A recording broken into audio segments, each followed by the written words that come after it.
عیسائیوں میں اسی طرح سے کیا ہوا، حضرت عیسیٰ کی سیرت میں مبالغہ، بہت زیادہ اہمیت بڑھانا شروع، پھر اس پہ کتابیں، پھر اس پہ مناظرے. ظاہر ہے اس وقت حق پرستوں نے مخالفت کی، لیکن لیبل ایسا لگا تھا عیسیٰ کی شان بیان ہو رہی ہے، تو ظاہر ہے لیبل سے لوگ دھوکہ کھاتے ہیں.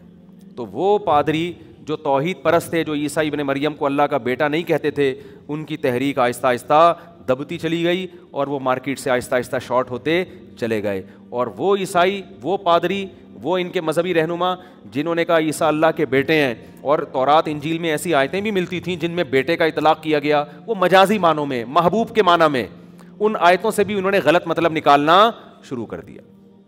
اور نکالتے نکالتے نکالتے نکالتے یہاں تک نوبت پہنچ گئی کہ بالآخر انہوں نے بیٹا قرار دے دیا اور یہ عیسائی مذہب کا حصہ بن گیا. تو شیطان نے عیسائیوں کو عیسیٰ علیہ السلام کی محبت ہی کو بیس بنا کر گمراہ کیا ہے.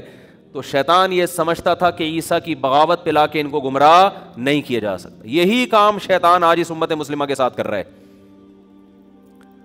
جب جس نے اپنی ٹھڑک نکالنی ہو نا دشمنی کی، توہین، اس کے الفاظ سے آپ توہین نکالو اور اس پہ چشمہ کر دو.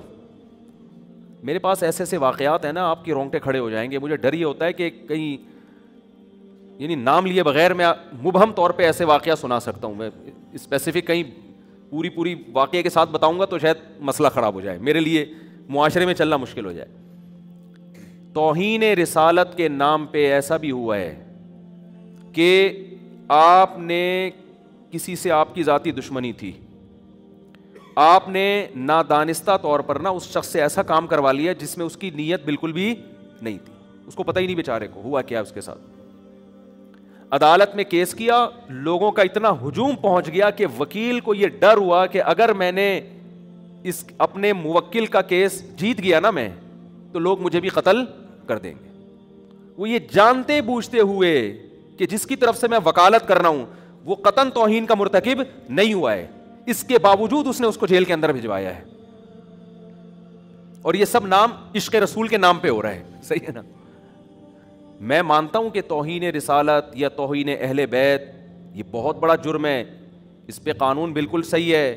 توہین رسالت کے مرتکب کی جو سزا پاکستان کے قانون میں لکھی ہے بالکل ٹھیک ہے، لیکن بہت سے لوگ مذہب کا لیبل غلط استعمال کر کے ایسے قوانین کو غلط استعمال کرتے ہیں. بہت سارے لوگوں کو بے گناہ، جج تو گواہی دیکھے گا نا، اس کو کیا پتا.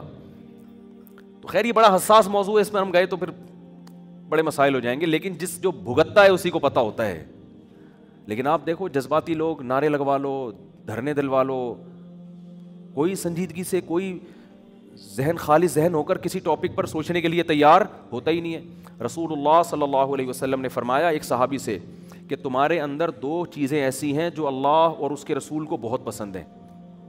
لوگ اکثر کہتے ہیں نا دیوانگی کہ ہم دیوانے ہیں، اس معاملے میں ہم دیوانے ہیں، ہم نے عقل کو ایک طرف رکھ دیا ہے، ہم بالکل پاگل ہیں، اس پاگل پنے پہ ہمیں کیا ہے خوشی ہے، ہم فخر کرتے ہیں. یہ سب قرآن و سنت کے خلاف ہیں.